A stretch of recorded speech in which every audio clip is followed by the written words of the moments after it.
Well, welcome back to another Dynodaze video. As you can see, a red Fn2 in the house. It's got some modifications, which we will list in a bit. You can see some here. But this one today is having the Ecutek license flashed to the stock ECU. That gives us the ability to tune it and data log, etc.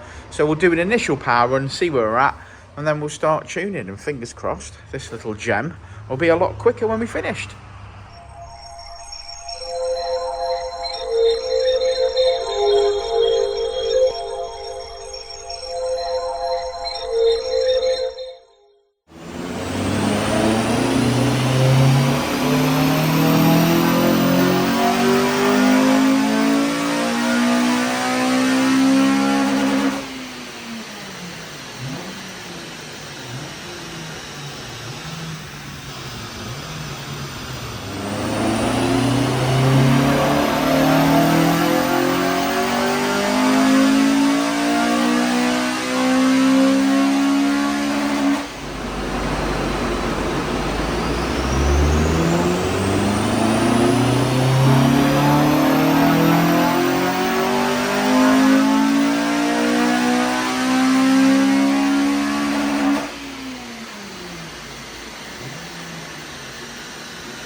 Well, another red Fn2 in the house.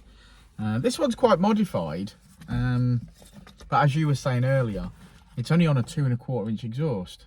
Yeah, it's got some good modifications and it's got some ones that are not so good, I think, really. I think the sort of where I am with it is it's got the RRC on it, which we know is good. It's got standard throttle body, which is fine.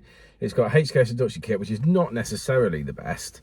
So we're sort of talking about that. And then obviously it's got a 4-to-1, and then I can't tell what exhaust it is. I think it's a custom exhaust. Yeah, it's 2¼ which we all know on these. We need. I mean, more. you guys know what we suggest are the best mods. So, for instance, induction kit, we'd have gone CPL or a Skunk 2 or something like that, induction kit. And then exhaust-wise, you know, with an RRC, we'd want to be seeing a 3-inch exhaust. Yeah, like 3 inch would ultimately be the best. I mean, you could use a Tegiwa 70mm. Yeah, Tegiwa 70. That's what I've got on my car. If you guys have ever got questions about what modifications you want to be fitting for make the best gains, then give us a shout. Drop a message or a comment in a video on YouTube, and we'll come back to you. We'll tell you there's plenty of our videos on YouTube now that show the best when it all comes together. Yeah, even with this small exhaust of this car, I still think it's made reasonable power, because obviously that inlet manifold does make a big difference. Yeah, I mean, we finished on 226 brake horsepower, which is great considering the mods it's got. Yeah, we've actually made 30 brake horsepower in the mid range.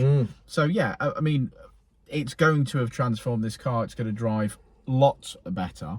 Yeah, I just feel if there's another 10 brake in it, it's another 10 brake in that exhaust. If you understand me. The exhaust induction kit, just moving forward with this car, before he goes cams and injectors, I just said induction kit and exhaust system. Yeah. And then a little map tweak, and it should be up there on, you know, making some reasonable power. And then moving forward from that step, once you've got that hardware on there, it's sort of drag cartel cams and a set of injectors. Yeah, really make some power out of them then. Yeah. Shall we have a look at this graph? Well, yeah, because we've got others to map today, so we better get stuck in. Let's look at the graph. Okay, so as we always say, red line is as she came in, blue line is as she leaves. Lowered the VTEC, extended the rev range. We've made 30 brake horsepower in the mid-range there. We finish on 226 brake horsepower, 190 at the wheels.